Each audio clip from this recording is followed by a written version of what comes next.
Chinese President Xi Jinping and Russian President Vladimir Putin happily shake hands and smile while Ukraine is being bombarded.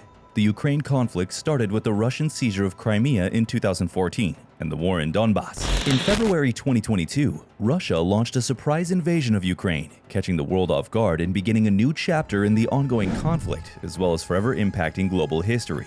Ukraine always had a turbulent past. However, the recent events have been especially challenging for the country's resilience. In addition, the two countries have always shared powerful ties regarding their culture, economy, and politics. Even more so, the devastation of the land of Cossacks throughout its history filled many hearts with pain and sorrow. As of today, the question regarding Ukraine's future remains unanswered. How will this conflict end? How much longer will it last? Will the Ukrainians finally taste the freedom they're so desperately fighting for? Those are questions we're all haunted by, yet these issues remain unresolved. With an area of almost 604,000 square kilometers and a population of over 41 million, Ukraine takes the place of the second largest European country, just after Russia. This fact partially explains why Putin is so determined to seize this territory. Both countries share many mutual bonds, centuries-old ancestral relationships between Russia and Ukraine, and the Russian diaspora, being the biggest minority group in Ukraine, counting as many as over 8 million, are the most important characteristics of kinship between these two countries. We can't forget about the trade and energy aspects, because for years Ukraine's eastern neighbor was its biggest trading partner, with an obvious drastic change in recent years, where China actually exceeded Russia in trading with Ukraine. In addition, thousands of millions of dollars were paid by Ukraine to Moscow in energy fees, as Ukraine counted on its neighbor for supplying gas. In regard to those facts, the magnitude of the historical and political background remains at least partially explained. Regarding the country's future, some light might be shed as a consequence of the meeting between Chinese President Xi Jinping and Vladimir Putin that took place on the 21st of March in Moscow this year. As a result, the People's Republic of China has released a 12-point position paper containing the country's stance on the political settlement of the Ukraine crisis. The document consists of a plan for further actions regarding the conflict. Point 1. Respecting the sovereignty of all countries.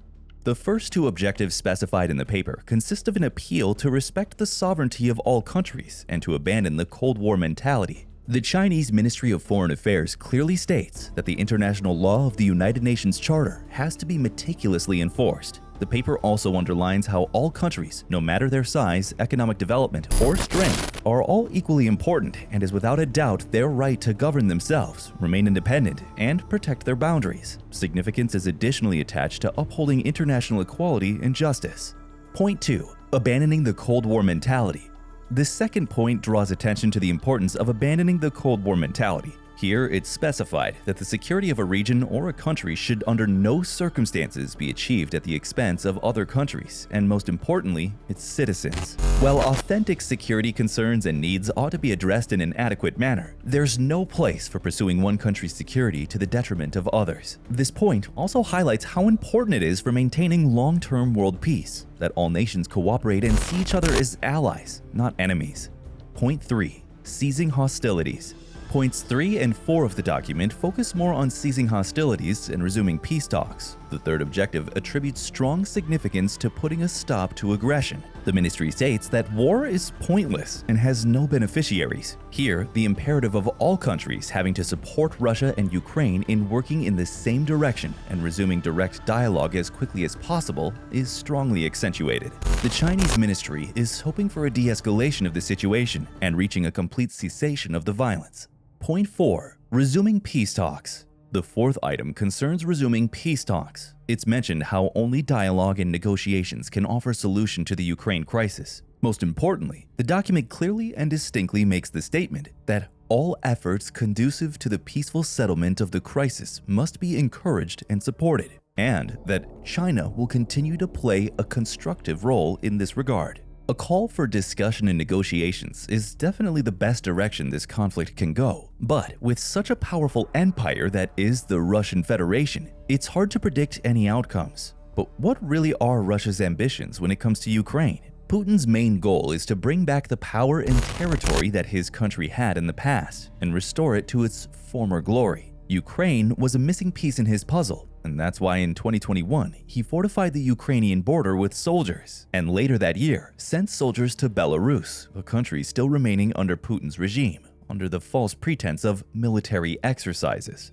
That led to the coordinated invasion in February 2022, yet to Russia's surprise, Ukraine responded with resistance and is fighting to this day. The important part to mention is also Putin's reasoning for the invasion. His arguments were that the military campaign was intended to help Ukraine remove all traces of Nazism and withdraw military forces. The last one is a little bit on the nose, Mr. President. The next 4 points of China's position on the political settlement of the Ukraine crisis certainly encapsulates the need for protecting civilians and pursuing the restoration of safety. Point 5. Resolving humanitarian crisis, and point 6. Protecting civilians and prisoners of war. The fifth objective gives priority to resolving the humanitarian crisis. This definite statement ensures that China's position is one of aiming for peace. As the document states, everything that can be done to settle this dire situation should be implemented, as well as encouraged and supported by the Chinese government. Most importantly, there are clear instructions present, declaring that humanitarian help has to be given in a way that is neutral, impartial, and doesn't involve political views. Offering help is a duty no matter the circumstances, as the safety and protection of civilians is the highest purpose. Interestingly, there is also a statement proclaiming the need to support the UN in the coordination of humanitarian aid to conflict zones. The same directives apply to protecting prisoners of war and their basic rights. As stated, China supports the exchange of POWs between Russia and Ukraine and calls on all parties to create more favorable conditions for this purpose. Before we move on to points 7 and 8, here is a quick reminder to subscribe to the channel, hit the like button, and click the notification bell so that you know when new videos drop. Point 7. Keeping nuclear power plants safe, and point 8. Reducing strategic risks. As for the 7th and 8th points, they highlight the necessity to keep nuclear power plants safe and reduce strategic risks. China strongly opposes armed attacks against nuclear power plants or other peaceful nuclear facilities, and calls on all parties to comply with international law, including Convention on Nuclear Safety, or CNS, and resolutely avoid man-made nuclear accidents. In addition, the Chinese government also supports the International Atomic Energy Agency, IAEA, in its positive contributions. As per reducing strategic risks, there's a strong imperative present to not use nuclear weapons under any circumstances, and threats to use them should be opposed. China strongly opposes the research, development, and use of chemical and biological weapons by any country under any circumstances. We mentioned earlier what Putin's objectives regarding Ukraine were, but what about the Ukrainians themselves? Civilians of the occupied country have expressed their desires to become members of the European Union. As of June 2022, Ukraine is a candidate to join the EU, and the Council will decide on further steps once Ukraine fulfills the conditions outlined in the European Commission's opinion on its EU membership application, as written in the official website of the European Council. A formal application to join NATO was also submitted by Ukraine's President Volodymyr Zelensky, but it doesn't seem likely to happen in the near future, in an accelerated form, as Zelensky requested. The last 4 points of the 12-point position paper concern facilitating grain exports, stopping unilateral sanctions, keeping industrial and supply chains stable, and promoting post-conflict reconstruction. Point 9. Facilitating grain exports.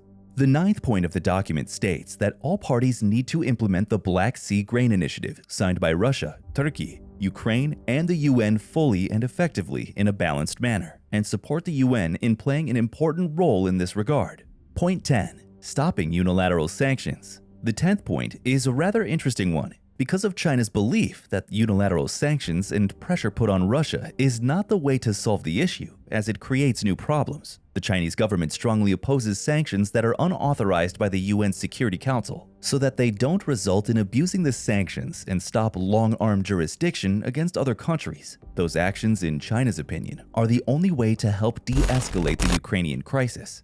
Point 11. Keeping industrial and supply chains stable, and point 12, promoting post-conflict reconstruction. Lastly, the 11th and 12th points are focused on keeping industrial and supply chains stable and promoting post-conflict reconstruction. The closing points state that all parties should maintain the existing world economic system and oppose using the world economy as a tool or weapon for political purposes. And the only way to deal with the consequences of this crisis is for all nations to join efforts and prevent it from disrupting international cooperation in energy, finance, food trade, and transportation, and undermining the global economic recovery. In addition, there is a need to support the reconstruction, especially in conflict zones. The closing statement's declaration is the reassurance that China stands ready to provide assistance and play a constructive role in this endeavor. To sum up, it's quite clear from the document that China's position is one calling for peace and respecting national independence. While those are most certainly well-phrased and grandiose statements, there are no suggestions for concrete solutions to the war conflict in Ukraine.